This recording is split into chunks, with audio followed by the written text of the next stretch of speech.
Onto the campaign trail now, where Hillary Clinton said it loud and clear for all of her supporters yesterday, elect Barack Obama our next president. Life is too short, time is too precious, and the stakes are too high to dwell on what might have been. We have to work together for what still can be, and that is why I will work my heart out to make sure that Senator Obama is our next president. But it turns out that not all of Mrs. Clinton's supporters are ready to put aside their feelings over the long, often bitter race for the nomination. And Republican John McCain reaching out for their vote, trying to get Clinton supporters who are disappointed over her defeat by Senator Obama. Our guest this morning now, Amy Siskind, who is a was a Clinton supporter and considering voting for McCain. Amy, you're not supposed to do this. You just heard what Mrs. Clinton said. Put the bitterness behind you. Vote for Barack Obama. Why aren't you considering doing that?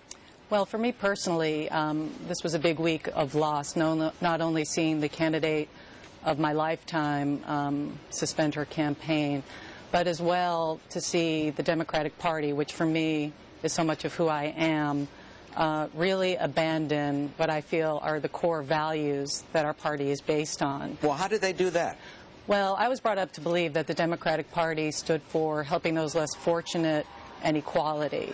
And the issues may change decade to decade and campaign to campaign, but as long as we stick with those core values, the Democratic Party gets to where we should be. But Barack Obama is dealing with equality and dealing with some of these same tenets of the Democratic Party. Well, let's talk about that. I think as relates to equality, and actually one of your commentators, Juan Williams, had a great article about that this week. I think as relates to race, that has been used probably to the disadvantage of our party, because we're going to be sending in a candidate that was not vetted, that went through the primary season without a single idea, but our party liked the idea of him.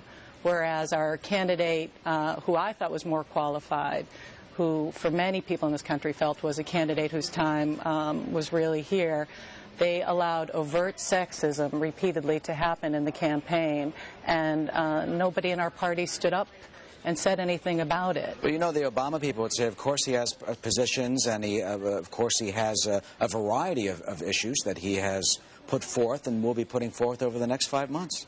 I think time will tell, but I think people underestimate, because the narrative in the media has been so negative on Hillary Clinton, how much her supporters truly love this woman. For many, many of her supporters that I've met at rallies and out canvassing throughout the country, people love this woman, and she represents to many people what our party's supposed to be, and she's spent a lifetime fighting for these ideals of our party, which are equality and helping those less fortunate. And many people feel now abandoned by the DNC, that they haven't spoken out until May 31st, when Howard Dean finally spoke out about sexism, but a little too little, a little too late. Yeah, I have to tell you, I hope you don't mind me saying this, you really look crushed at this and very upset, actually. Yes, I've shed a lot of tears. Again, not just for Hillary. I was a very ardent supporter and will continue. You said it's over, but you know, we're going to support her whatever she does. If she comes back to New York, whatever she decides to do, we will be behind her.